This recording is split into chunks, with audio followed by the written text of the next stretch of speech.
Hey everyone, welcome to Signal Shift. It's your host, Novasphere. Today, we're tackling a bombshell in the auto world. Volvo just laid off 3,000 workers. This isn't just a minor speed bump, it's a significant event that sends ripples across the entire automotive landscape. We're talking about a company renowned for safety, and increasingly for its push into electric vehicles, now facing some serious headwinds. This move signals deeper issues than just a quarterly dip in sales. This situation is a critical indicator of the pressures mounting on established car manufacturers as they navigate the complex transition to electric mobility, tackle fierce global competition, and deal with an ever-changing economic climate. We're going to dive deep into the specifics of Volvo's struggles, explore the 5 shocking reasons behind this crisis, and discuss what this means not just for Volvo but for the industry and for all of us as consumers and tech enthusiasts. It's a wake-up call, and we need to understand the undercurrents. So if you're new here and you're interested in the intersection of technology, industry shifts, and market dynamics, make sure you smash that subscribe button and hit the notification bell so you don't miss out on future deep dives. We're getting right into it. What do you think triggered this crisis at Volvo? Is it EV competition, internal strategy, or something else entirely? Drop your initial thoughts in the comments below. I'm really curious to see what you all think. Let's get rolling. Alright, so let's break down the core news that set this whole discussion in motion. On May 26, 2025, Volvo, a name synonymous with Swedish luxury, safety, and increasingly electric ambition, dropped a significant piece of news. They announced a massive layoff impacting 3,000 white-collar employees. This is targeting their office staff, which accounts for a hefty 15% of that segment of their workforce. This move isn't happening in a vacuum, and it's not cheap. Volvo has stated that this is part of a global restructuring effort, with an estimated $1.4 billion in reorganization expenses. So why now? Volvo themselves have pointed to a few key factors. They're battling what they describe as slowing demand for electric vehicles, which is interesting given the industry's overall push towards electrification. Alongside this, they're grappling with rising operational costs. Everything from materials to energy to labor is getting more expensive. And then there's the looming shadow of trade threats, a particularly pertinent one being a potential 50% US tariff on European cars. Globally, Volvo employs around 42,600 people. This kind of cut, especially at this level, can't help but suggest a shaky confidence within Volvo's leadership about their immediate and medium-term prospects. It's a defensive move, aimed at shoring up the company's financial health and streamlining operations in the face of what they perceive as mounting challenges. The decision to cut 15% of their office staff specifically points towards an effort to reduce overhead and perhaps delayer the organization, making it more agile. In a rapidly changing automotive world, bureaucracy can be a real anchor. Companies need to be nimble, quick to react to market shifts and technological advancements. This isn't just a Swedish problem or a Volvo-specific issue, it's a story that resonates across the automotive sector. Let's start by dissecting what I see as their 5 critical issues. Alright, so from a management and strategic perspective, when you peel back the layers of this layoff announcement, Volvo appears to be grappling with 5 critical issues that are really putting the pressure on. First up, and arguably one of the most crucial, is their product competitiveness. In today's auto market, especially with the EV transition, your product has to be compelling, not just good. And here, Volvo is showing some strain. Their newer electric models like the X30 and the X90, which carry a lot of their future hopes, are unfortunately lagging behind key rivals. When you look at benchmarks set by companies like Tesla or the rapidly advancing Chinese automaker BYD, Volvo's EVs are often found wanting in critical areas. We're talking about driving range, which is still a major anxiety point for many potential EV buyers. Then there's charging speed. People want to get back on the road quickly. And perhaps most significantly in the premium segment, autonomous driving technology and overall in-car tech experience. These are areas where the competition is pushing the envelope hard, and Volvo needs to keep pace, if not lead. Second, let's talk financials. Volvo has seen its profits take a significant hit. We're talking about a reported 60% drop in Q1 2025. That's a staggering decline and a major red flag for investors and stakeholders. This isn't just a blip, it points to systemic issues. The drivers behind this are multifaceted. High research and development costs are a big one, as they try to catch up in the EV and tech race. Persistent supply chain disruptions continue to plague the industry, and Volvo isn't immune. And then there's Sweden's relatively pricey labor market, which adds to their overall cost structure. Third on the list is marketing and brand perception.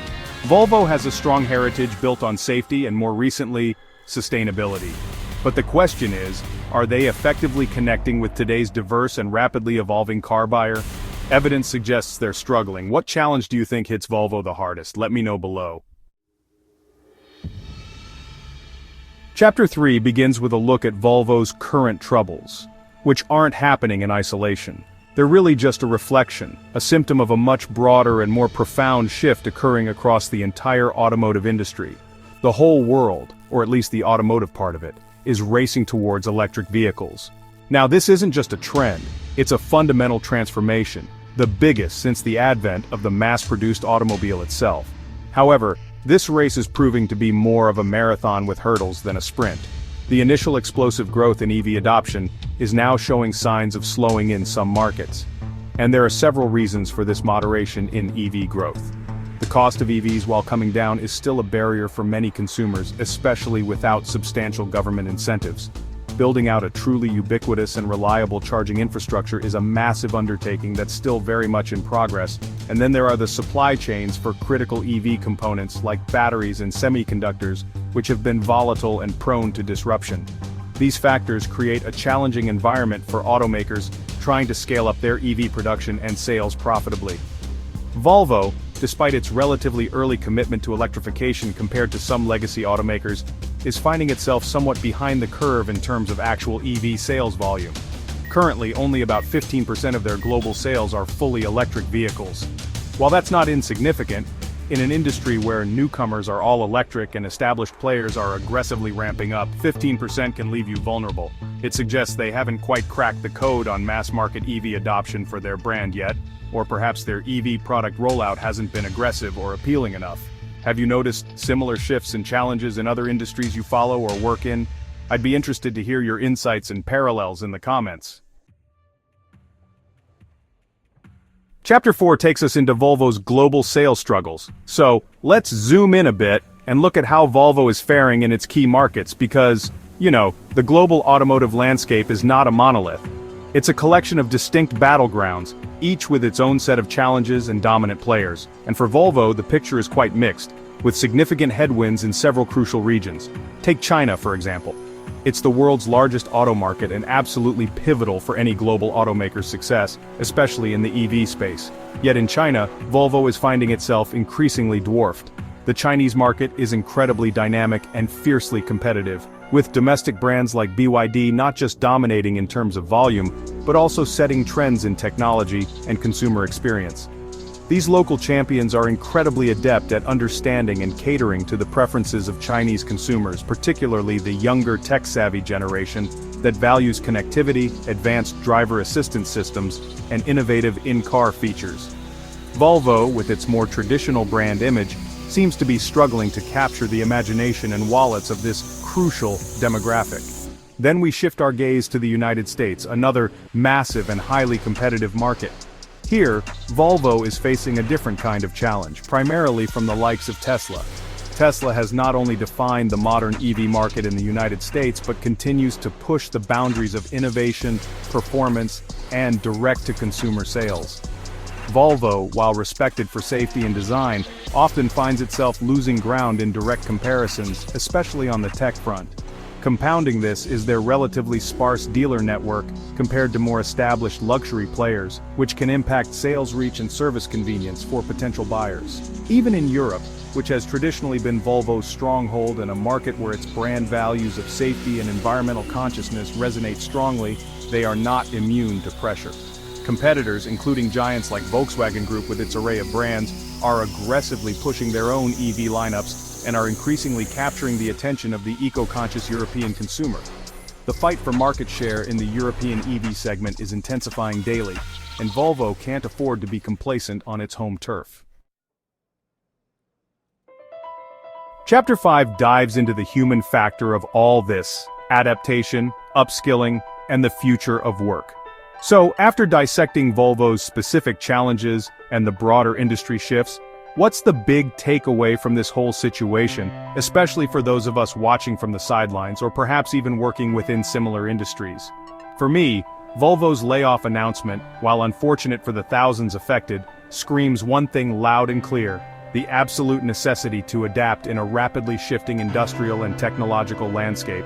This isn't just about companies adapting, it's about individuals adapting too.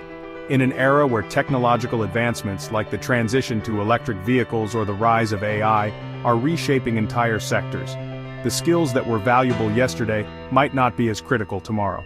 This underscores the profound importance of continuous learning and upskilling. If you're in the automotive sector or any sector undergoing transformation, proactively developing skills in high-demand areas like data analysis, software development, EV technology, battery management systems, or even advanced materials, science can be a game-changer for your career trajectory. The data actually backs this up. Various studies have shown that individuals who actively engage in upskilling and reskilling are significantly better positioned in the job market. Some research suggests that acquiring new, relevant skills can boost job stability by as much as 25%. That's a substantial improvement in an uncertain world. Furthermore, developing cross-disciplinary skills, being able to bridge the gap between, say, engineering and data science or marketing and software, can also dramatically reduce your risk of unemployment, with some estimates putting that reduction as high as 30%. This isn't just about avoiding layoffs, it's about seizing new opportunities. As old roles become obsolete or are redefined, new roles are constantly emerging. The green transition, for instance, is creating a surge in demand for professionals skilled in renewable energy, sustainable manufacturing, and circular economy principles. The digital transformation is fueling demand for cybersecurity experts, cloud architects, and AI specialists. Being prepared to step into these emerging roles requires foresight and a commitment to lifelong learning. Whether you're an employee looking to future-proof your career, an aspiring entrepreneur thinking about where the next big opportunities lie, or even a leader within an organization trying to navigate these turbulent times, the ability to remain flexible, agile, and open to new knowledge is arguably your greatest superpower.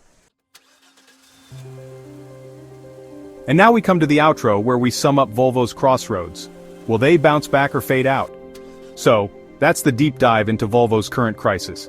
It's clear that their situation, marked by these significant layoffs, is a complex tapestry woven from threads of slowing EV momentum, intense product competition, financial pressures, and the broader seismic shifts in the auto industry. Volvo's story really underscores how even established giants, brands we've known for decades, can stumble when innovation doesn't keep pace with market demands or when strategic agility is lacking in the face of rapid change. The big question now is, can Volvo navigate this storm and bounce back stronger? Will they be able to implement smarter strategies, perhaps double down on truly cutting-edge technology and refine their market approach to recapture growth and profitability? Or is this a sign of a longer, slower fade as more nimble and aggressive competitors redefine the automotive landscape? It's a pivotal moment for the Swedish automaker, and their next few moves will be critical. I genuinely want to hear your predictions on this.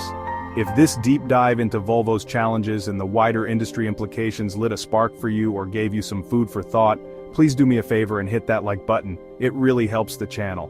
And if you haven't already, make sure you subscribe to Signal Shift for more analyses like this, and ring that notification bell so you're the first to know when new videos drop. Keep the conversation going in the comments below with your thoughts on Volvo's future. Thanks for watching, and I'll see you in the next one.